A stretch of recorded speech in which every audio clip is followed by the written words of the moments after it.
누가복음 7장 1절에서 10절까지의 말씀을 제가 봉독하겠습니다. 예수께서 모든 말씀을 백성에게 들려주시기를 마치신 후에 가버나움으로 들어가십니다. 어떤 백부장의 사랑하는 종이 병들어 죽게 되었더니 예수의 소문을 듣고 유대인의 장로 몇 사람을 예수께 보내어 오셔서 그 종을 구해 주시기를 청한지라. 이에 그들이 예수께 나와 간절히 구하여 이르되 이 일을 하시는 것이 이 사람에게는 합당하리이다. 그가 우리 민족을 사랑하고 또한 우리를 위하여 회당을 지었나이다 하니 예수께서 함께 가실새 이에 그 집이 멀지 아니하여 백부장이 벗들을 보내어 이르되 주여 수고하시지 마옵소서.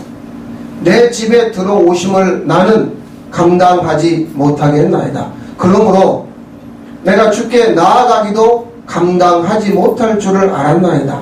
말씀만 하사 내 하인을 낫게 하소서.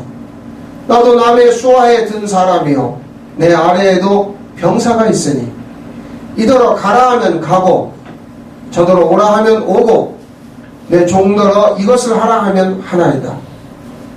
예수께서 들으시고 그를 놀랍게 여겨 돌이키사 따르는 무리에게 이르시되 내가 너희에게 이르노니 이스라엘 중에서 이만한 믿음을 만나보지 못하였노라 하시더라. 보내었던 사람들이 집으로 돌아가 보매 종이 이미 나아 있었더라. 아멘. 백부장을 칭찬하시는 주님, 이런 제목으로 오늘 말씀을 좀 보겠습니다. 우리가 개역 개정으로 지금 말씀을 봤습니다만 표준세 번역으로 좀 한 가지 비교해서 보면 앞에 지금 나와 있는 게 표준세 번역. 거기 보면 2절에 어떤 백부장의 종이 병들어 거의 죽게 되었는데 그는 주인에게 소중한 종이었다. 개역 성경에는 사랑하는 종이라고 되어 있고 표준세 번역에는 소중하다고 되어 있습니다. 또 하나 4절에 유대인 장로들이 예수님에게 와서 탄원을 합니다. 간곡하게. 그는 선생님에게, 예수님에게 은혜를 받을 만한 사람입니다. 그러면서 5절에 근거를 대요. 어떤 근거를 대냐면 우리 민족을 사랑하는 사람이고 우리에게 회당을 지어줬기 때문에. 그런데요 6절에 이 백부장은 반대로 이야기합니다. 주님도 수고할 것이 없습니다. 나는 주님을 내 집에 모셔드릴 만한 자격이 없습니다. 또 나는 주님 앞에 나아갈 만한 자격도 없습니다. 비교해서 좀 봐봤습니다. 자, 그럼 여기서 유대의 장로들은 예수님이 그래요. 그 사람은 은혜를 받을 만한 사람입니다. 그래놓고 6절에 5절에 설명을 합니다. 우리를 사랑하는 사람이고 그 사람이 뭘 했냐면 크게 여기 보면 두 가지를 했다는 거예요. 그 사람이 우리를 사랑했기 때문에 우리를 위해서 회당이라는 건물, 회당이라는 건 솔로몬 성전, 수르바벨 성전, 성전 이후에 이제 성전이 다 무너진 다음에 유대인들이 회당이라고 하는 공동체를 만들었어요. 그래서 각 동네마다 회당이 있어요. 거기 모여서 율법, 거기 모여서 말씀을 나누고 듣고 이제 그렇게 살아가는 성전은 아닙니다. 동네에 있는 그런 모임을 갖는 그 유대인들은 지금도 회당 공동체로 모이고 있습니다. 전 세계에 흩어져 있는 유대인들은 전부 자기 동네에 가면 지금도 이제 그걸 지어놓고 사는 거예요. 그걸 이 사람이 지어줬다는 거예요. 그런데 이 사람 자신은 난 주님 앞에 나갈 수 없습니다. 그리고 주님을 우리 집에 모셔드린다는 것도 난 자격이 없습니다. 서로의 관점이 지금 달라요. 뭔가를 했기 때문에 회당을 지어줬기 때문에 그 사람은 은혜를 받을 만하다는 거예요. 그러나 그것을 지어준 본인은 정작 뭐라고 그래요? 난 자격이 없다는 거죠. 자기를 부인하고 있어요. 이 장면은요, 누가복음 5장하고 정확하게 일치하는 내용이 있습니다. 베드로가요, 주님 말씀에 의지해서 그물을 내렸죠. 엄청난 고기를 잡았어요. 그 순간 베드로가 뭐냐면 나는 주인입니다. 갑자기 이 말을 끄집어내요. 자격이 없다는 거예요. 아니 지금 보니까 이 젊은 사람, 이 예수라고 하는 이 청년이 굉장히 지금 고기 잡는 기술이 좋잖아요. 자기가 평생 억으로 살았는데 베드로가 밤새 그물을 내려서 고기를 잡았어도 결국 못 잡았죠. 그런데 이 젊은 친구가 뭐라 그래요? 깊은데 그물 내려보래요. 그 베드로가 내가 밤이 새도록 수고하여 잡은 것이 없지만 내가 당신이 지금 말씀한 대로 한번 해보겠습니다. 그 말씀대로 했어요. 말씀대로 했더니 2배에 잠길 만큼 그물이 찢어질 만큼 고기가 어마어마하게 잡혔거든요. 근데 그 순간 베드로가요, 눈이 확 떠져버린 거예요. 자기가 죄인이라는 거죠. 인생을 말이에요. 우리가 지금 인생을 살잖아요. 스스로 풀어가려고 하던 자예요. 우리 모두의 공통점은 내 인생을 내가 스스로 풀어가려고 하는 자예요. 자, 그러면 잘 사는 자는 어떤 자라고 그랬죠? 잘 사는 자는요, 우리가 생각하는 세상의 가치에 의해서 무엇인가를 갖추는 자가 저 사람 참 잘 살아. 본인이 생각해요. 나 참 잘 살아. 나 이런 집을 가지고 있고 이런 차를 가지고 있고 나 이런 직업을 가지고 있고 나 이만한 부와 명예를 얻었고 나 집에 이런 가전제품들을 가지고 있고 나 이만한 부동산을 다 우리가 말하는 잘 산다고 하는 기준은 전부 의식주예요. 그런데 성경이 말하는 잘 사는 자는 뭐라고요? 복음이 비추어져요, 자기에게. 그러면서 자기의 삶을 재해석하는 자. 자기 스스로 삶을 얽혀있고 설켜있는 실타래를 자기 스스로 풀어가려고 그러고 어두운 인생을 자기 스스로 등불을 비추어서 살아가려고 하는 자에서 하나님의 복음이 나에게 비추어짐으로 말미암아 그 복음으로 자기 삶을 재해석해 가는 자.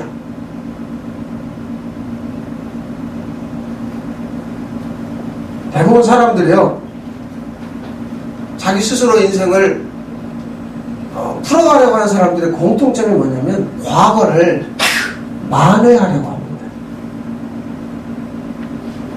자, 그런데요, 과거를 바꿀 수 있어요, 없어요? 바꿀 수 없죠? 그런데 바꿀 수 없는데 그거를 바꾸려고 왜 그렇게 만회를 하려고 애를 쓰세요? 여러분이 지금 현재 살아가는 그 열심 뭐예요? 그 과거의 나의 실수 그거 만회하려고 하는 거잖아요. 근데 안 된다니까요. 과거 바꿀 수 있냐고요? 없어요. 없는데 오늘을 내가 지금 이렇게 살아가는 이유가 뭐냐고요? 과거에 그 실수를 했기 때문에 그래요. 그래서 마치 그 과거의 실수를 오늘 만회해보려고. 그러니까 점점점 더 수렁텅이 빠지죠. 물론 큰소리 칩니다. 걱정하지 말라고. 나의 현재, 나의 미래는 핑크빛이라고. 아니요. 과거가 왜 그렇게 됐어요? 내가 내 인생을 풀어가려고 노력했잖아요. 그래서 안 됐다는 게 증명이 됐어요. 그러면 그 과거를 복음의 근거에서 재해석해 낼 수 있는 자. 그때 내가 내 삶을 풀어가려고 그렇게 됐었구나. 그러면 오늘도 내가 내 삶을 풀어가게 된다면 오늘도 언제처럼 돼요? 과거처럼 되는 거예요. 그럼 내일은요? 미래는요? 똑같은 이야기죠. 똑같은 이야기예요. 그러니까 우리의 의식 구조 속에 뭐가 있냐면 내가 마치 뭔가를 해야 된다고 생각하는 거죠. 그래야만 뭔가 이루어진다고 생각하는 거예요. 그래서 굉장히 부지런히 열심히 삽니다. 새벽부터 저녁까지 쉬질 않아요. 가만히 있질 않아요. 잠치처럼 부지런히 꼬리를 치고 움직입니다. 뭔가를 빨아들여요. 인터넷을, 책을, 신문을 통해서, 뉴스를 통해서 뭔가 정보를 끊임없이 받아들입니다. 그러면서 점점 내 안에 그런 것들이 축적돼요. 그래서 아는 것들이 생겨나요. 그런데 막상 내 존재는 변한 게 없어요. 나 스스로 나의 삶을 풀어갈 능력이 없다는 것이 이미 나의 과거를 통해서 검증이 됐다니까요. 그럼 어떻게 해야 되느냐는 거야. 나는 내 스스로 내 인생이지만 나 스스로 살아갈 수가 없구나. 이제 딱 거기 앞에 그 문제 앞에 직면해야죠. 그럼 어떻게 살아요? 예? 허락하심 안에서. 자, 여기에 이제 눈을 뜨기 시작하는 거예요. 오늘은 어떤 날이죠? 어제 세상을 떠난 사람에게 허락받지 않은 날이에요. 그렇죠? 그러면 오늘이라고 하는 현재는 어떻게 나에게 주어졌어요? 주님이 나에게 허락했죠. 2013년에 세상을 떠난 사람에게 2014년이라고 하는 세월, 오늘이라고 하는 세월은 그에게 허락되지 않은 날입니다. 보릿고개를 살던 이들에게 허락되지 않은 오늘의 풍요함입니다. 모든 것을 보세요. 내가 살아가는 시간과 공간과 나의 모든 것은 결국 지금 주님이 나에게 뭐 했기 때문에요? 허락했기 때문에 주어진 거거든요. 그럼 그 허락하심이라고 하는 건 쓴 고통도 허락하심이지만 달고 오묘한 것도 허락하심이지만 이 모든 것들이 다 그분에 의해서 되어진다고 하는 허락하심을 받아들이기 시작하면 그때 믿음이 생겨요. 아, 그래서 과거의 그 큰 고통과 절망과 사망의 음침한 골짜기로 나를 이끌어 가셨구나. 그것을 그분이 허락하셨구나. 왜요? 모든 것이 나에 의해서 되어진다고 믿고 그렇게 열심으로 살아가던 그런 자였기 때문에 아, 인생이라는 건 좀 하나님 허락하셔야 돼. 우리가 등산을 가면 우리나라 산에서는 느낄 수 없는, 그러나 네팔이라든지 히말라야에 올라가면 올라갈수록 뭐가 사라져요? 산소가 사라져요. 그러니까 어느 일정한 범위 안에서는 산소가 허락되는 거예요. 그런데 그 범위만 벗어나도 산소는 허락되잖아요. 우리끼리는 대화를 할 수 있는 언어가 허락이 되지만 조금만 다른 나라에 가면 전혀 다른 말을 쓰기 때문에 서로가 소통할 수 없는, 우리나라 안에서도 사투리가 다르고 음식 문화가 다르고 살아가는 습관이 다 달라요. 이것은요 자기의 삶을 포기하라는 게 아니에요. 오늘 내가 지하 단칸방에 사는 것 허락하셨구나. 에이 그리고 뭐 하나님 허락하셨으니까 뭐 될 대로 되겠지. 이게 아니라 그 지하 단칸방에 사는데 우울증 걸려가지고 외로워가지고 약 먹는 자가 아니라 아 주님이 허락하신 그 안에서 자유함을 누리는 거죠. 그럼 주님이 그런 나를 이끌어 올리신 그 주님을 기대하게 되는 거죠. 그것은 잘 사는 겁니다. 그 잘 산다고 하는 건 세상에 어떤 것들을 갖춘 자가 아니라 이 주님이 그분이 나를 지금 이끌어가고 있구나. 그것이 내 마음에서 믿어지는 거예요. 그분을 신뢰하게 됩니다. 그래서요 6절 7절에 백부장이 이렇게 얘기합니다. 주님도 수고하실 것이 없습니다. 주님도 수고하지 마세요. 난 주님을 내 집에 모셔드릴 만한 자격이 없습니다. 그래서 7절에 난 주님께 나아갈 엄두도 못 내겠습니다. 그저 뭐만 해주십시오? 말씀. 왜 이렇게 얘기했을까요? 백부장은요 예수님이 어떤 분인지 정확하게 알았어요. 상대가 어떤지를 모르면 까불어요. 상대가 어떤지 모르면 그 상대를 떠보든지 상대 앞에서 자신의 위험을 드러내는 상대를 주눅들게 하든지 뭔가를 해내겠죠. 나를 드러내서. 근데 이 백부장은 철저하게 자기를 낮춰요. 왜냐하면 그분이 어떤 분인지 아니까. 여러분 잘 보세요. 지금 이 2절에 보면 소중한 종, 사랑하는 종이 병들었어요. 죽게 됐어요. 어디 가야 돼요? 병원 가야죠. 근데 누구한테요? 예수님에게. 그분이 어떤 분인지를 알았다니까요. 그분은 말씀만으로 얼마든지 내가 이렇게 소중히 여기는 사랑하는 종을 고칠 수 있는 분이라는 것이 백부장에게 있는 믿음이요. 이게 생겼다니까요. 아니 오셔서 주물러대고 안수를 하고 오셔서 30분 동안 기도를 해줘가지고 되어지는 게 아니라 거기서 말씀만 해도 당신은 얼마든지 이 종을 고칠 수 있는 분입니다. 이것이 백부장에게 생긴 믿음이에요. 그럼 이 믿음은 어떻게 생긴 거예요? 그가 어떤 존재인지를 알았기 때문이죠. 그러니까 우리는 알고 믿는 거예요. 주님이 어떤 분인지를 알아야죠. 꼭 주님이 우리 집에 오셔야만 됩니다. 고집스럽게 요청했던 자매들이 있죠. 마리아와 마르다 자매는 우리 오빠가 거기서도 어떤 단어가 나오는 줄 아세요? 주께서 사랑하는 자가 병들었다. 들었나이다. 와달라 그래요. 근데 주님이 가요 안 가요? 안 가요. 아니 고의적으로 안 가는 것 같아요. 그 말을 듣고도 요한복음 11장에 보면 그 말을 듣고도 이틀이나 더 있다가 가요. 자 갔어요. 이미 장례를 치러가지고요 무덤에 집어넣은 나흘 됐어요. 그러니까 그 여동생들 하는 말이 주님이 여기 계셨더라면 우리 오빠가 안 죽었을 텐데.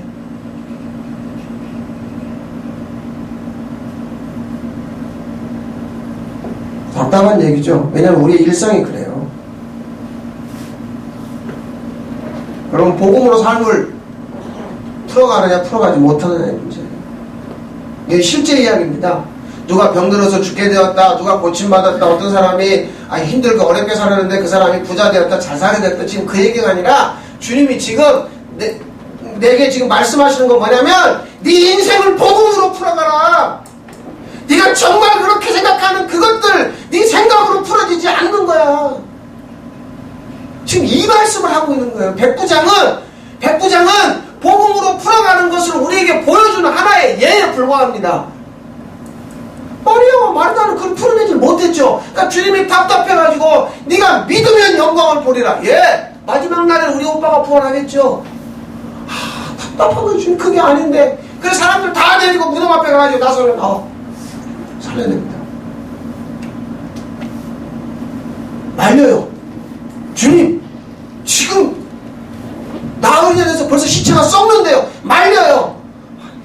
주님이 거기서 능력을 행하는 그걸 지금 보여주는 게 아니에요. 뭘 보여주냐면 복음으로 풀어가는 자, 복음으로 풀어내지 못하는 자, 그걸 보여주는 거죠.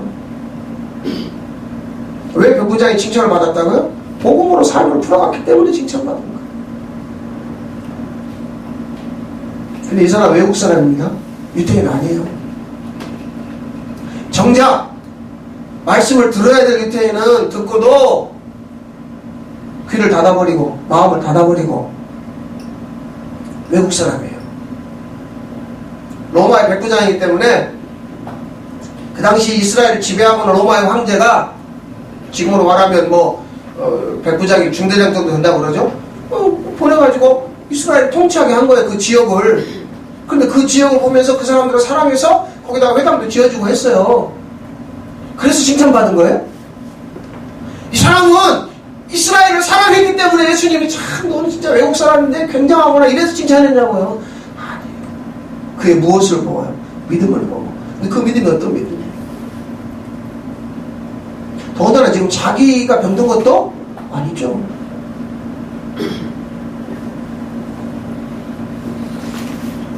복음으로 삶을 풀어갔기 때문에 그를 칭찬하시는 거예요. 복음 안에서요 우리의 삶을 재해석하는 것은 매우 중요합니다. 왜요? 그때부터 삶이 풀어져요.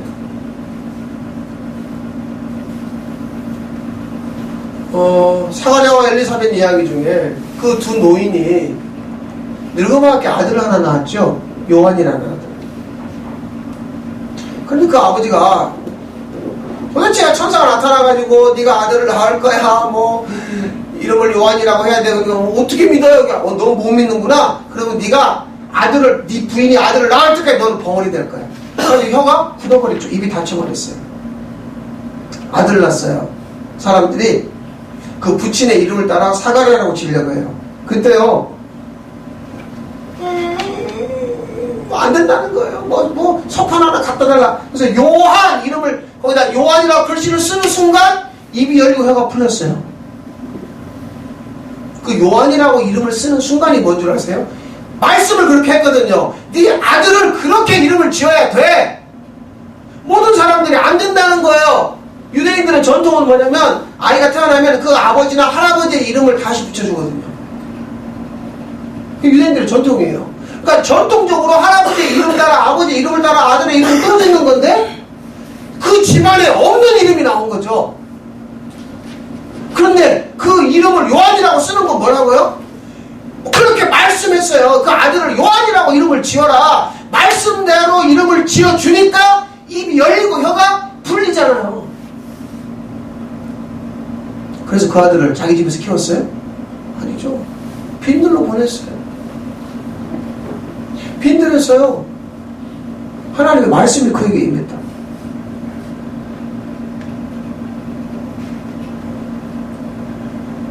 복음으로 삶을 풀어가지 않으면 주님이 원하는 삶으로 살아갈 수가 없죠.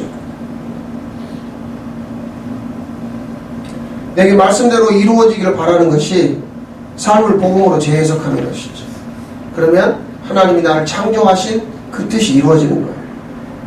이 말씀은요, 자, 복음으로 삶을 재해석하는 것에 대해서 마태복음 20장에 포도원 비유가 있습니다. 내용은 이런 내용이에요. 어떤 주인이, 포도원 주인이 자기 집 포도밭에 일할 일꾼들을 아침부터 집어넣어요. 아침에 7시에 가서 저기 오늘 우리 집에 와서 일해라. 나가봤더니 또 9시에 사람이 또 있어요. 집어넣어요. 또 12시에 또 있어요. 오후 3시에 또 있어요.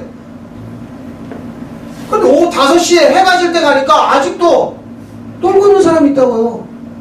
그 약간 좀 나무래는 두루 말하는 거예요. 아니 시간이 몇 시인데 일감도 못 가고 그러고 있냐고. 그랬더니 누가 날 써주는 사람이 있어야죠. 그래? 그러면 우리 포도밭에 가서 일할래? 그 사람 생각하는 거예요.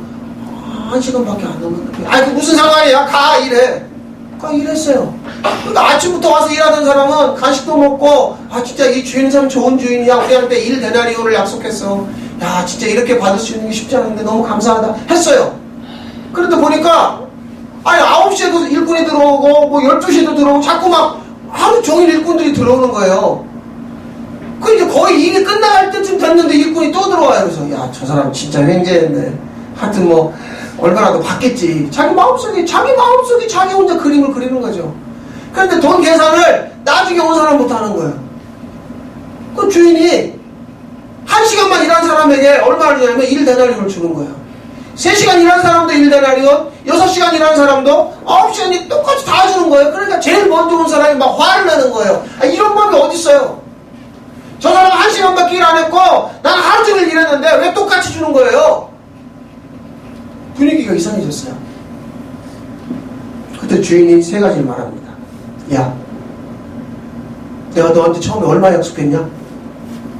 1데나리온 약속했지. 너 약속한 대로 줬잖아. 2번째, 내가 내 돈을 가지고 1시간 일한 사람도 1데나리온, 너도 1데나리온 주는 게 내 뜻이야. 아니 내가 내 뜻을 이룬다는데 네가 왜 난리니? 나는 너하고 처음에 약속한 대로 줬잖아. 그러면 네가 처음에 거부를 해야지. 너 내 약속을 좋아서 받아들였잖니. 약속대로 주었고 난 내 뜻대로 하는 거야. 3번째, 그런데 내가 진짜 말해주고 싶은 게 뭔 줄 아니? 먼저 된 자를 나중 되게 하고 난 나중 된 자를 먼저 되게 하는 게 그게 정말 내가 원하는 거야. 자, 이 그림을 잘 그려보세요. 우리는요 어쩔 수 없이가 아니라 하나님의 계획 아래 우리는 막자 탄 인생입니다. 유태인들은 먼저 된 자예요. 그러면 자, 이 말씀에 근거해서 우리의 삶을 재해석해 보시라니까요. 나는 정말 일자리도 없고 돈도 못 벌고 별 볼 일 없고 배운 것도 없어요. 버려졌다고요, 느낌에. 그런데 예수님이 찾아와가지고 너 나 따라와. 갔더니 그분이 먼저 믿은 자, 정말 오래 믿은 자, 몇 대간 믿은 자, 몇백 년 믿었던 집안보다 그런 나를 더 잘되게 더 세워줬다. 이거 어떻게 설명할까? 이렇게 해석이 가능할 수 있는 자. 여전히 어떻게 해석해요? 나 믿은 지 얼마 안 돼요. 난 신앙도 별로 없어요. 난 우리 집안에 둘러봐도 예수 믿는 사람이 없어요. 나밖에 없어요. 나는 학벌도 없고 나는 별로 배운 게 없어가지고 난 주변에 아는 선배나 아는 친구들 찾아가서 도움을 요청할 수밖에 없어요. 여전히 자기가 자기 삶을 풀어갈 수 있는 이 맹꽁이 같은 인생이죠. 주님이 그렇게 살도록 내버려두지 않겠다는 게 이 비유를 하신 거예요. 너 먼저 됐니? 그래, 너 먼저 됐지. 그런데 나는 이 나중된 자를 먼저 되게 하는 게 내 뜻이야. 너 어떡할 건데? 내가 너한테 약속했잖아. 네가 믿으면, 네가 순종하면 내가 복을 준다. 근데 너 그렇게 안 했잖니? 이 유태인들에게 하시는 말씀입니다. 그런데요, 여기서 놀라운 복음이 하나 있어요. 그게 뭔 줄 아세요? 일감이 없어서요. 해질녘이 될 때까지 빈둥대며 놀던 그런 인생인 내게 주님이 찾아오셨다. 잽싸게 열심을 내서 뭔가를 막 불이답게 찾아다니면서 뭔가를 이루어내던 자가 아니라, 다른 사람은 아침부터 일합니다. 하다못해 오전에도 일감을 얻었습니다. 아니 오후에도 얻었습니다. 근데 나는 뭐예요? 아무것도 아니에요. 빈털털이에요. 별 볼 일이 없어요. 그런데 주님이 그런 나를 찾아오셨다는 거죠. 그게 복음이죠. 그게 복음이에요. 예수 이름이라는 건 다른 것이 아닙니다. 사도행전 3장에 보면 베드로가요, 그 안진뱅이를 예수의 이름으로 일으켜줍니다. 동전 몇 입 받아서 자기 삶을 풀어가려 하는 자에게 예수의 이름으로 그 인생을 걷게 하고 뛰게 해서 재해석해 줍니다. 안진뱅이로 동전 몇 푼에 의해서 살아갈 인생이란 게 아니란다. 예수 이름은 너를 일으킬 수 있는 이름이야. 예수 이름은 그런 거야. 예수 이름이 복음입니다. 예수 이름에 생명이 있거든요. 그 이름으로 그 사람을 풀어줘요. 그거 뛰어다니는 거죠. 사람들이 베드로 주변에 몰려왔어요. 베드로를 굉장히 쳐다보니까 베드로가 사도행전 3장 12절에 내가 한 게 아니야. 16절에 주님이 하셨다. 예수의 이름이 했다는 거예요. 교회가 뭐죠? 교회는 이거예요. 예수 이름으로 모자람이 없는 일. 사는데 우리는 지금 어떤 교회를 다니고 있냐면 말씀만으로 안 되는 교회를 다녀요. 예수 이름을 사용하지 않는 교회. 복음으로 자기의 삶을 재해석해내지 못하는 성도들. 그래서 조금만 어려움을 만나고 한계를 만나면 예수와도 무관하고 복음과도 무관하고 그냥 울고 불고 절망하고 그냥 죽어 나자빠지고 아무것도 자기의 삶을 풀어낼 수가 없어요. 자기가 몇십 년 교회를 다녔던 주일학교를 다녔던 배웠던 노래로도 이 복음성가나 찬송가로도 안 되고 숱하게 내가 들었던 말씀으로도 도무지 자기의 삶을 풀어내지 못하는 자. 교회가 이렇게 지금 무기력해져 버렸습니다. 세상의 모든 가치가 다 들어와 있어서 교회 안에서 판을 치는. 그러니까 예수의 이름으로 모자라요. 너무 모자라요. 그래서 더 주세요. 더 주세요. 하나님 약속했잖아요. 더 주세요.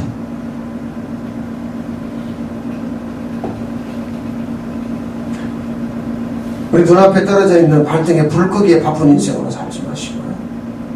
복음으로 한번 재해석해보세요. 그때 놀라운 일이 벌어집니다. 주님이 이 백부장을 칭찬하는 거 보세요. 그는 복음으로 모자람이 없어요. 주님 자신이 우리에게 주고 싶은 건 이거예요. 생명입니다. 복음의 능력은 우리에게 모자람이 없게 하는 거예요. 아, 여호와 나의 목자시니까 나 부족함이 없구나. 그래서 초대교회는 모여서요, 자기에게 있는 모든 걸 다 풀어내갑니다. 적극적으로 흘려보내는 거예요. 나에게 있는 모든 것을 말이죠. 그러니까 서로가 모자람이 없어요. 예수의 이름으로 모였고 예수의 이름으로 흘려보내고 예수의 이름으로 흩어지고 모자람이 없는 거예요. 넉넉한 거예요. 살만한 거예요. 아무 문제가 없어요. 예수의 이름이면 충분한 거죠. 주님은 그런 이들을 칭찬하십니다. 주님은 그런 이들을 찾으십니다. 그리고 말씀하십니다. 이제 복음으로 너희 삶을 풀어가기를 바랍니다. 그 안에 예수 이름으로 모자람이 없는 그 안에 여러분들이 꼭 있으시기를 바랍니다. 기도하겠습니다.